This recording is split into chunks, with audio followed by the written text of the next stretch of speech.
Now, we have 60% of the GDP per capita that Americans have. 60%. Like we're entering an era where where the typical American is twice as rich as the typical Canadian. It's insane. And that doesn't factor in the fact that our housing costs are in Canada, where we have quite a lot of land. Our housing costs are generally twice what they are in the US. So we're half as wealthy, approximately, and our real estate is twice as expensive.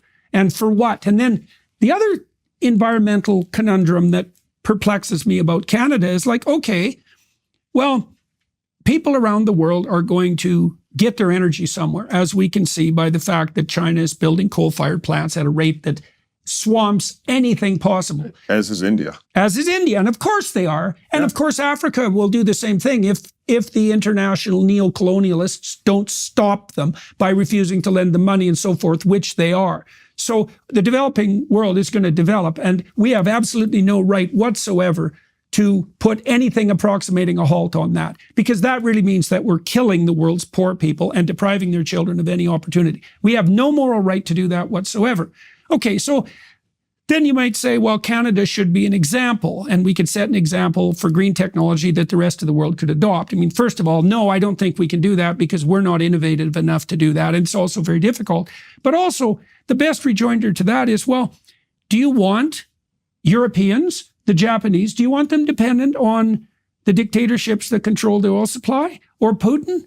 And do you want them dependent for their energy on jurisdictions that, unlike Canada, are much more lax in their environmental regulations? I mean, one thing you can say about the Canadian fossil fuel industry is that it's arguably the most attentive in the world to environmental considerations. Now, that doesn't make it perfect, but nothing's perfect. So again, I don't understand the objection. It's like, why can't Canada play its proper role as provider of raw resources to the world? I have a theory around that. And I mean, certainly there's a lot of the left thinking that's in there. But I actually think, quite frankly, we're also being influenced by other countries' agendas. I mean, obviously, look, if Canada is exporting its energy to around the world, then we're not selling cheap energy to the United States. And so there's a very specific agenda. You think about it, we sell our oil down to the United States at a $20 a barrel discount, 15 to 20, sometimes more, sometimes less. Well, what do? They take that oil, find it, and ship it out to the East Coast.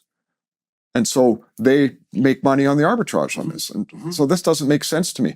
And it's actually one of the reasons why I think, should we have that opportunity to form government, I actually want to try to create a Canada-wide free trade agreement. It makes no sense to me that I could trade easier with the United States and Mexico than I can with other provinces. We have no sense of who we are as a country. Yeah. We need to be able to create that sense as a country. So let's start talking about how we actually build trade across this country and have a sense of who we are. Yeah, well, our PM famously announced that we really have no national identity in Canada, right? So and I think that's more, what would you say, an indication of his sense of what constitutes Canada, his belief that seems to be quite prevalent in the West is that there's no uniting ethos that defines us as a country. And I mean, it's a preposterous notion, and it's unbelievably destructive. I think about it. So 160 years ago, we had the thinking that brought this country together, right? The rail line tied in the country. We had this sense of who we were, based on our identity. If we were to take the 10 provinces and the 3 territories today and say, let's build this entity called Canada, what would we have to do to achieve that? Right? Well, obviously, trade would be a big part of it, but we'd also have to have the conversation about, where the authorities and powers are, because there's obviously some overlaps and problems we have today. But we'd have to, have that sense of what is it that would bind us? What is it that would keep us together? What is it that would benefit us? What's the benefit for Atlantic Canada and Western Canada and Central Canada to come together? And this is a conversation we should actually not be afraid to have as Canadians, because this is the best country in the world. I mean, you've done a lot of traveling. I've done a little bit of traveling. I've seen places all around the world. This is the best place in the world.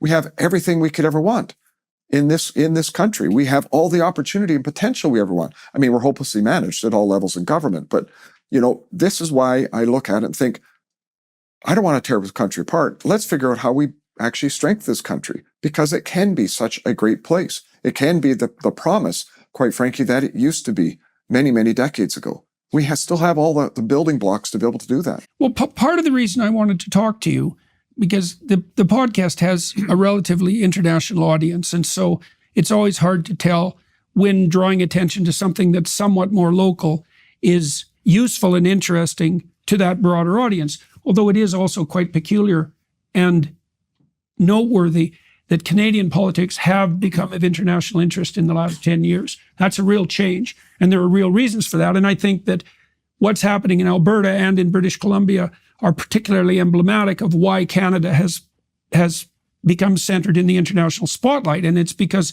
those are the provinces where the war between the free market people who believe in private property and the kind of free trade that allows people to make choices and genuinely lifts them out of poverty, which we know beyond a shadow of a doubt, especially after the collapse of the Cold War, the collapse of the Soviet Union in the 1980s, and the fact that most countries, regardless of how ideologically warped they are, started getting a lot richer when they weren't outright communists. You really see this battle playing out in Canada, in Alberta, and in British Columbia. The battle between the utopian environment worshippers of the left and their deindustrialization strategy and people who believe more in an English common law tradition, private property, and the free exchange of goods and services. Freedom, in a word, productive freedom. And so let's delve into the situation in British Columbia. Now, in British Columbia, the Socialists, the New Democratic Party in Canada, have been in power. How long have they been in power now? Been in power 7 years. 7 years. Okay. And so in your estimation, what is the consequence of that? Well, when you look at it, I mean, our quality of life has declined. We've lost almost 2/3 of our forest sector. People aren't investing in mining. Nobody wants to invest in this province. I think it was something like 70,000 people left the province last year. A third of British Columbians were looking at leaving. People can't buy a house. There is this huge problem with drugs and addiction, with their safe supply and decriminalization approach that they've taken, which has just devastated lives and families and communities.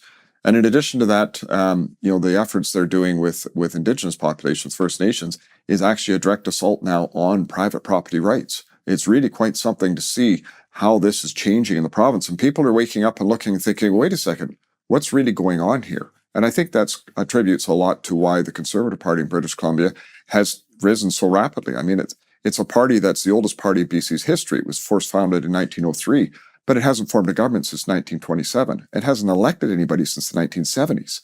So this is a party that's been in the wilderness, but because we're coming with a very different approach, talking about this, there is a huge appetite for change, to move away from these ideologically driven governments that we have had into something that's more focused, on just the average everyday person. So, okay, a couple of issues there. So there is this phenomenon known as the natural resource curse. So economists have studied economies all around the world and concluded that polities that are rich in so-called natural resources are not more likely than other countries to be wealthy.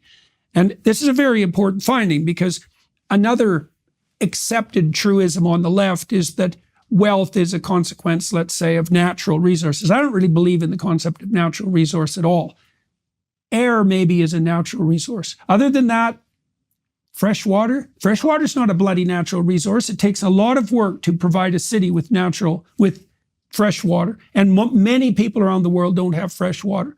And certainly, fossil fuels and so forth are by no means natural resources, because you have to discover them and you have to pump them and you have to refine them and you have to ship them. And then I might ask yourself, well, what is all that activity dependent on?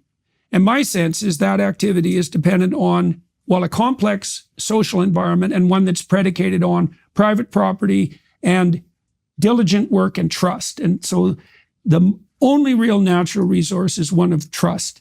And then the question becomes, how do you set up the kind of high trust society that enables people to utilize what's right in front of them productively? And this is the war that's going on in British Columbia. Now, you said that 2/3 of the forest sector, for example, in British Columbia, this reminds me, I just did a podcast on Venezuela, right?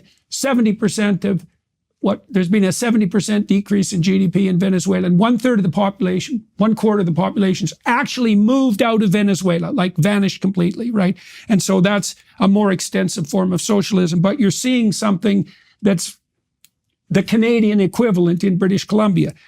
2/3 of the forest sector. What's happened to the forest sector? Well, what's happened is you've had successive policies that have been brought in by the NDP that have driven up our costs, so that we are now certainly by a long shot the highest cost producers. Access to the fiber has been severely restricted because of these policies that have been put in place. And so you've got a combination of not being able to access the wood you need to run a facility, and the cost is so high that you can't make a go of it. And so companies are just saying, we're out of here. We're closing our doors, we're leaving. And it's wrong. Forest products is the most sustainable, it's the most environmentally friendly product you can be producing.